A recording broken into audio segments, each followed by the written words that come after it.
अस्सलाम वालेकुम स्टूडेंट्स। ये हमारा formal method in software engineering में जो है ये थर्ड लेक्चर है। प्रीवियस लेक्चर में आप लोगों को याद होगा हमने जो है फार्मल मेथड में जो 4 स्टेजेस पढ़ी थी, उनमें सबसे पहले हमने क्या करना होता है, फार्मल स्पेसिफिकेशन करनी होती है। यानी कि हमारे पास जो इनफॉर्मल या नेचुरल लैंग्वेज में लिखी हुई स्पेसिफिकेशन होती हैं, हमने उनको क्या करना होता है, ट्रांसलेट करना होता है, एक मतलब उनका मैथमेटिकल फॉर्मेट बनाना होता है। तो हमने फार्मल स्पेसिफिकेशन पढ़ी थी, फिर उसमें हमने उसके बाद जो दूसरी स्टेज थी फार्मल प्रूफ थे, तीसरी स्टेज थी जो उसमें मॉडल चेकिंग थी, फिर चौथी जो स्टेज थी एब्स्ट्रैक्शन थी। तो अब हमने जो है जो पहली स्टेज है हमारे पास फार्मल मेथड्स की, फार्मल स्पेसिफिकेशन, हमने उसको जो है एक डिटेल में जो है उसको डिस्कस करना है। तो लास्ट लेक्चर में हमने फार्मल स्पेसिफिकेशन की जो है सिर्फ डेफिनेशन की थी। तो अब हमने ये देखना है कि फार्मल स्पेसिफिकेशन किस तरीके से की जाती है, क्या रूल होते हैं इसके, क्या रेगुलेशन होती है, हम जो है किस तरीके से फार्मल स्पेसिफिकेशन को डिज़ाइन कर सकते हैं और इसको इम्प्लीमेंट कर सकते हैं। तो उसके बाद हमारे पास ऑब्जेक्टिव्स हैं। तो to explain why formal specification techniques help discover problem in this system requirements, यानी कि सिस्टम रिक्वायरमेंट्स में जो प्रॉब्लम्स होते हैं वो उसमें उसको उन प्रॉब्लम्स को डिस्कवर करने के लिए जो फार्मल स्पेसिफिकेशन है वो किस तरह हमारी मदद करती है। To describe the use of algebraic techniques for interface specification, and the third objective is that to describe the use of model based techniques for behavioural specification, यानी कि हमने सिस्टम का बिहेवियर देखना है कि वो किस तरह से बिहेव करता है।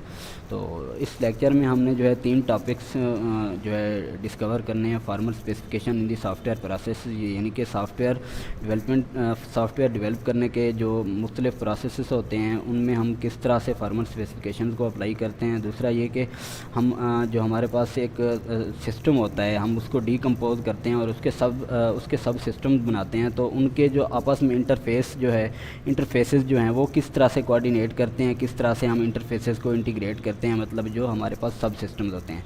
तीसरे नंबर पे हमने ये कवर करना है कि हमने सिस्टम का बिहेवियर चेक करना है।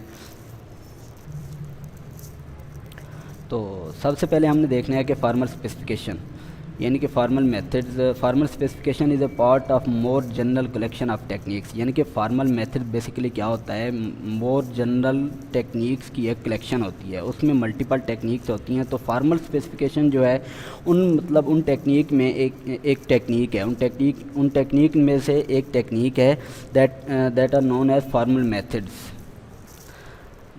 ये जो तमाम की तमाम टेक्निक्स होती हैं, these are all based on mathematical representation and analysis of software. तो फार्मल मेथड में जिस तरह से आप लोगों ने मैंने आप लोगों को बताया था कि 4 स्टेजेस होती हैं। सबसे पहले हमने क्या करना होता है, फार्मल स्पेसिफिकेशन होती है।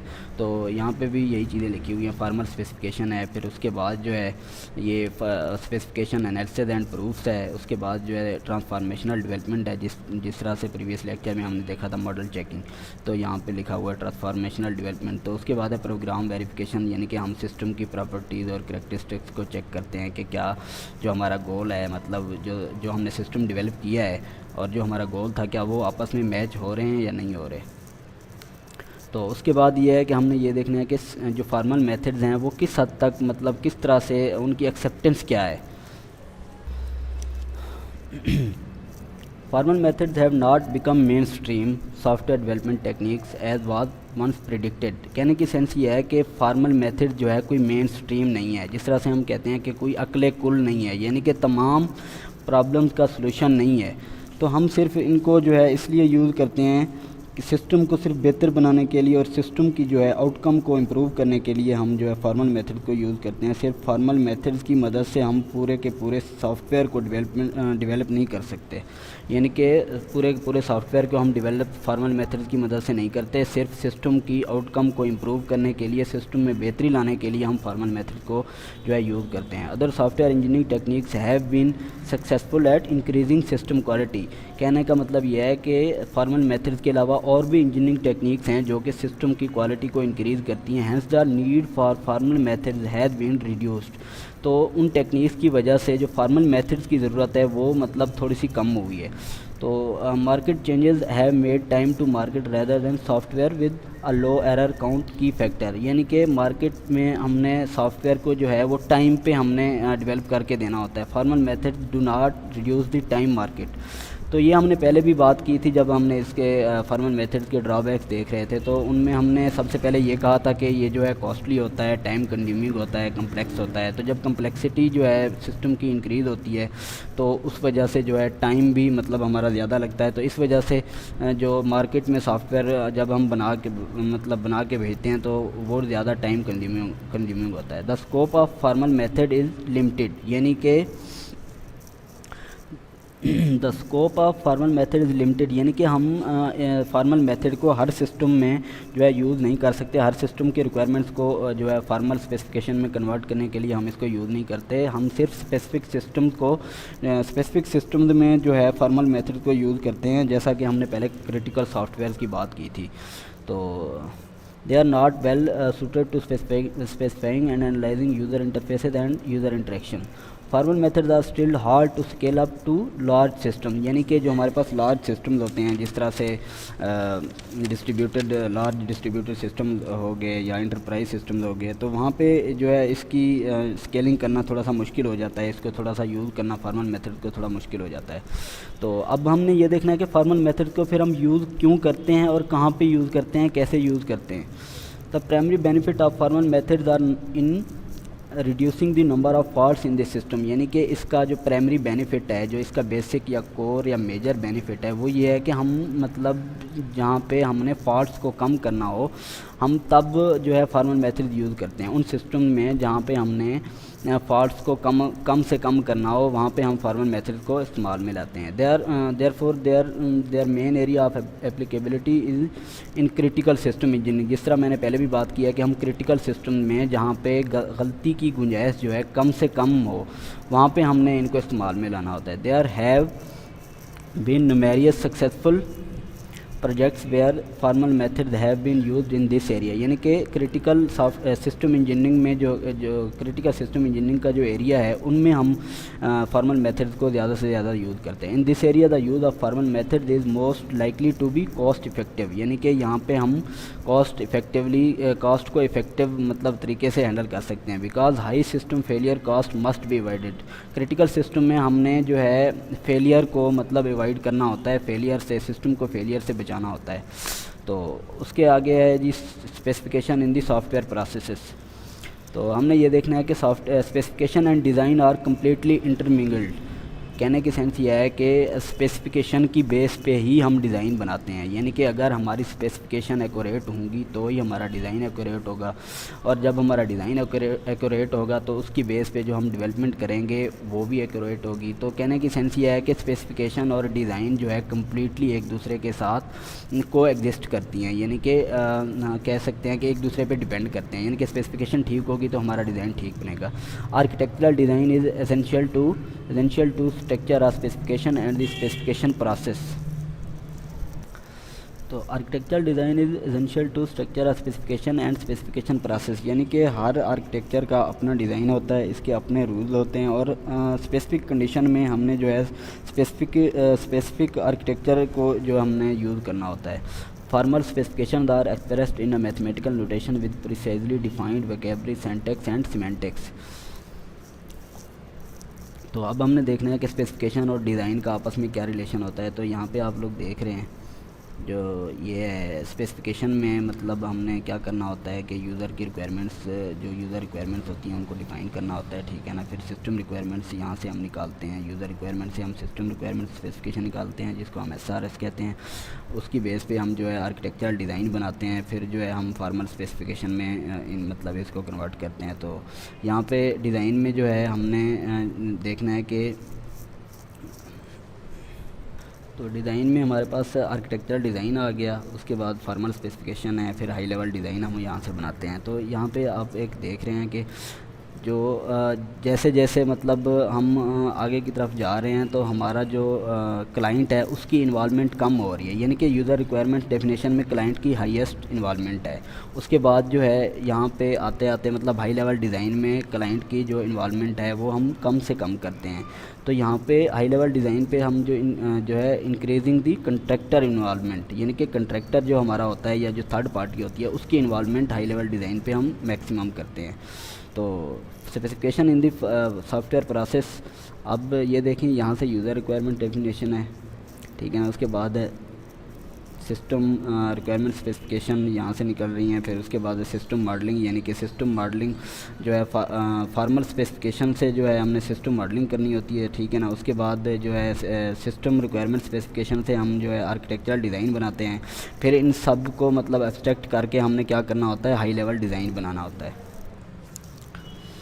तो use of formal specification involve investing more effort in the early faces of software development. जिस तरह से हमने पहले भी बात की थी कि फार्मल स्पेसिफिकेशन जो है हम एनालिसिस फार्मल स्पेसिफिकेशन जो है हम वो एनालिसिस और डिज़ाइन फेज़ पे यूज़ करते हैं। तो यहाँ पे वो यही बात कर रहा है। This reduces requirements error as it forces a detailed analysis of the requirements. तो जिस तरह से हमने पहले भी बात की थी, फार्मल स्पेसिफिकेशन हम करते ही इसलिए हैं ताकि जो हमारे रिक्वायरमेंट्स या स्पेसिफिकेशन में एम्बिग्यूटीज़ हैं, अनक्लैरिटीज़ हैं, इनकम्प्लीटनेस है, इनकन्सिस्टेंसीज़ हैं, तो हम उनको रिमूव कर सकें। Incompleteness and inconsistencies can be discovered and resolved, hence savings as made as the amount of rework due to requirements problem is reduced। यानी कि जैसे अगर हमारी स्पेसिफिकेशन ठीक होंगी तो उनकी बेस पे हमारा जो सारा टोटल का टोटल जो आगे की एक्टिविटीज़ होंगी वो ठीक होंगी। तो हमें रीवर्क करने से मतलब हम रीवर्क करने से बार बार किसी चीज़ को बनाने से मतलब जो है वो हम बच जाएंगे। तो उसके बाद है कॉस्ट प्रोफाइल, यानी कि फार्मल स्पेसिफिकेशन की मदद से जो हमारी कॉस्ट है उस पर क्या इफ़ेक्ट पड़ता है। The use of formal specification means that the cost profile of a project changes. तो अब ये देख लें कि जब हम स्पेसिफिकेशन में इसको यूज़ करते हैं तो जो हमारी स्पेसिफिकेशन की या इनिशियल फेजेज़ की जो सॉफ्टवेयर डेवलपमेंट साइकिल के जो हमारा इनिशियल फेज़ होता है एनालिसिस और डिज़ाइन या रिक्वायरमेंट्स गैदरिंग, उसमें जो उसकी कास्ट होती है फार्मल स्पेसिफिकेशन की मदद से वो कास्ट जो है इंक्रीज़ हो जाती है। तो उसके बाद जो इम्प्लीमेंटेशन या वैलिडेशन की कास्ट होती है वो कम हो जाती है, वो आगे जाकर हम देखते हैं। There are greater up front cost, यानी कि जो इनिशियल कास्ट होती है यानी कि रिक्वायरमेंट्स गैदरिंग फेज़ की जो कास्ट होती है वो इंक्रीज़ हो जाती है as more time and effort are spent developing the specifications. तो our implementation and validation cost should be reduced as the specification process reduces errors and ambiguities in the requirements। तो आगे ये देखें, ये वाले जो स्पेसिफिकेशन है ये मतलब फार्मल स्पेसिफिकेशन के बगैर है। तो यहाँ पे देखें फार्मल स्पेसिफिकेशन के जो बगैर की जो कास्ट है वो कम है। तो यहाँ पे लेकिन क्या है, डिज़ाइन और इम्प्लीमेंटेशन की कास्ट जो है वो इंक्रीज़ हो गई है बजाय इसकी निस्बत। तो वैलिडेशन की कास्ट भी ज़्यादा है। यहाँ पे अब हमने फार्मल स्पेसिफिकेशन की है फार्मल स्पेसिफिकेशन की है तो स्पेसिफिकेशन की कास्ट तो यहाँ से ज़्यादा है, ये देख लें आप। लेकिन हमारी डिज़ाइन और इम्प्लीमेंटेशन की कास्ट जो है और वैलिडेशन की जो कास्ट है वो यहाँ से कम है। यानी कि फार्मल स्पेसिफिकेशन यूज़ करने से हमारी जो डिज़ाइन और इम्प्लीमेंटेशन और वैलिडेशन की कास्ट है वो कम हो जाती है, स्पेसिफिकेशन की कास्ट जो है वो इंक्रीज़ हो जाती है। तो स्पेसिफिकेशन टेक्निक्स हमारे पास हैं। आगे स्पेसिफिकेशन की दो टेक्निक्स हैं, अलजेब्रिक स्पेसिफिकेशन है, उसके बाद है model based specification. The system algebraic specification, the system is specified in terms of its operation and there relationships. Algebraic specification में हम ये देखते हैं कि हमारा जो सिस्टम है उस पर कौन कौन से ऑपरेशन परफॉर्म हो रहे हैं और उन ऑपरेशन का आपस में क्या रिलेशनशिप है, क्या लिंक है। उसके बाद है मॉडल बेस्ड स्पेसिफिकेशन। इसमें हम ये करते हैं कि मैथमेटिकल सीक्वेंसेस और सेट्स की मदद से हम जो है एक मॉडल क्रिएट करते हैं या मॉडल कंस्ट्रक्ट करते हैं और उस मॉडल की मदद से जो है हम सिस्टम को स्पेसिफाई करते हैं। The system is specified in terms of state model that is constructed using mathematical construct such as sets and sequences. Operations are defined by modification to the system state. उसके आगे है interface specification. Interface specification में हम क्या करते हैं, हमारे पास जो लार्ज सिस्टम्स होते हैं हमने उनको डीकम्पोज करना होता है, उनके सब सिस्टम्स बनाने होते हैं और उन सब सिस्टम्स के जो ऑब्जेक्ट्स होते हैं मतलब एक हमने बड़े से सिस्टम को मिसाल के तौर पर अगर दो सिस्टम में जो है दो सब सिस्टम्स में अगर हमने डीकम्पोज किया है तो उनके जो ऑब्जेक्ट्स होंगे हमने उनके इंटरफेस को आपस में कोऑर्डिनेट करवाना है, उनको ऑब्जेक्ट्स के इंटरफेसेस को कम्युनिकेट करवाना है। तो इंटरफेस स्पेसिफिकेशन में हम ये देखते हैं कि large systems are decomposed large system are decompose into sub system with well defined interfaces between these sub system, यानी कि उन जो लार्ज सिस्टम होता है उसको हम डिकम्पोज करते हैं और उसके जो सब सिस्टम्स होते हैं उनका वेल डिफाइंड इंटरफेस होता है। स्पेसिफिकेशन ऑफ सब system interfaces allows independent development of the different सब सिस्टम, यानी कि वो जो सब सिस्टम्स होते हैं वो इंडिपेंडेंटली बिहेव करते हैं। Interfaces may be defined as abstract data types or object classes, यानी कि वो जो इंटरफेसेस होते हैं वो ऑब्जेक्ट क्लासेस की तरह या तो एब्स्ट्रैक्ट डाटा टाइप्स की तरह जो है वो डिफाइन किए जाते हैं। The algebraic approach to formal specification is particularly well suited to interface specification as it is focused on the defined operations in an object। ये देख लें आप लोग, यहाँ पे जो है हमारे पास एक सिस्टम था, हमने उसको दो सब सिस्टम में जो है डिकम्पोज किया। सब सिस्टम ए है, सब सिस्टम बी है। तो इंटरफेस जो ऑब्जेक्ट्स हैं ये इसका जो सब सिस्टम ए का ऑब्जेक्ट है ये इन सब सिस्टम बी के इन दो ऑब्जेक्ट्स के साथ कोऑर्डिनेट कर रहा है। उसके बाद जो है ये वाला ऑब्जेक्ट इसके साथ कोऑर्डिनेट कर रहा है और ये वाला ऑब्जेक्ट जो है इसके साथ भी कोऑर्डिनेट कर रहा है, इसके साथ भी कोऑर्डिनेट कर रहा है। तो इस तरह से जो है उसके बाद हमने देखना है कि स्पेसिफिकेशन के कंपोनेंट्स कौन कौन से होते हैं। तो सबसे पहले देखते हैं स्पेसिफिकेशन के कंपोनेंट्स में सबसे जो पहला कंपोनेंट है वो है इंट्रोडक्शन। इंट्रोडक्शन में हमने क्या देखना होता है कि वो जो हमारे पास स्पेसिफिकेशन है वो किस टाइप की है और उसका नाम क्या है। And declare other specification that are used, यानी कि हमने एक तो इंट्रोडक्शन में ये करना होता है कि जो हमारे पास स्पेसिफिकेशन है हमने ये देखना होता है कि वो किस टाइप की स्पेसिफिकेशन है और उसका नाम क्या है। और दूसरा ये कि उस स्पेसिफिकेशन के साथ जो दूसरी स्पेसिफिकेशन हम डिक्लेयर कर रहे होते हैं उनको भी हमने देखना होता है। उसके बाद है description, casually describe the operation on the type, यानी कि अब हमने डिस्क्रिप्शन में हम ये देखते हैं कि जो हमारे पास जो स्पेसिफिकेशन है उस पर कौन कौन से ऑपरेशन हम परफॉर्म करेंगे। उसके बाद सिग्नेचर है, डिफाइन द सिंटैक्स, यानी कि रूल्स क्या होंगे of the operation in the interfaces and their parameters, यानी कि इंटरफेसेज और पैरामीटर्स में उन ऑपरेशन के क्या रूल्स होंगे जो हम उन स्पेसिफिकेशन पे जो ऑपरेशन हम परफॉर्म कर रहे होंगे। उसके बाद एक्सियम्स है, define the operation semantics by defining axioms which characterise behaviour, यानी कि उन ऑपरेशन के मीनिंग्स क्या होंगे। उसके बाद हमने देखना है कि सिस्टमेटिक अलजेब्रिक स्पेसिफिकेशन।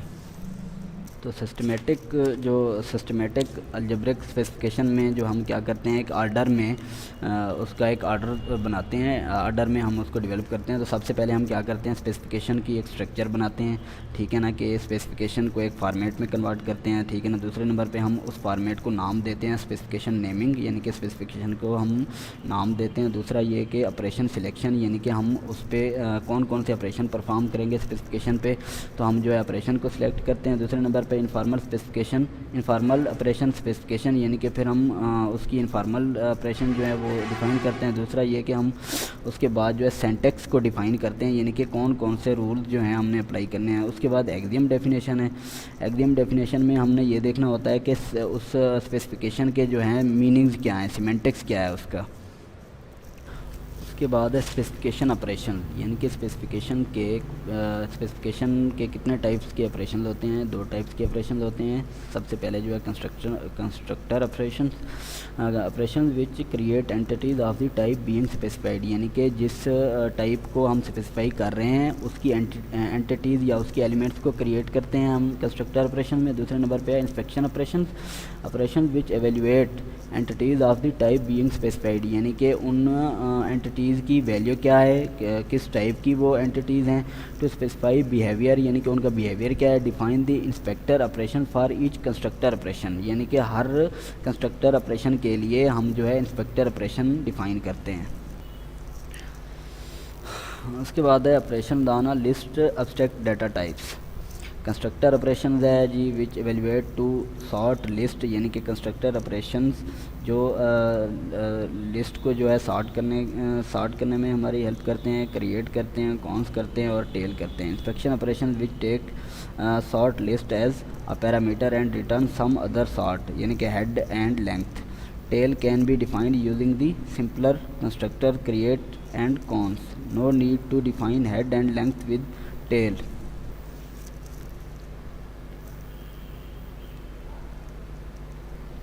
तो यहाँ पे एक एग्जांपल दी हुई है, interface specification in critical system, consider an aircraft control system where aircraft fly through manage sector of air space, यानी कि एक हमने ट्रैफिक कंट्रोल सिस्टम को जो है कंसीडर करना है, जिसमें जो एयरक्राफ्ट है वो एक मैनेज सेक्टर के थ्रू फ्लाई कर रहा है। ईच सेक्टर में include a number of aircraft, यानी कि हर सेक्टर में मल्टीपल जो है वो एयरक्राफ्ट हैं, लेकिन for safety reason these must be separated, यानी कि सेफ्टी को अश्योर करने के लिए वो जो हैं आपस में मिले ना, यानी कि सेपरेटेड हूँ। In this example a simple vertical separation of 300 metre is propose, यानी कि वर्टिकल सेपरेशन हो 300 मीटर का। They must should warn the controller if aircraft are instructed to move so the separation rule is breach, यानी कि अगर separation का rule जो है वो ब्रीच हो तो जो कंट्रोलर हो वो क्या करे, वार्न करे।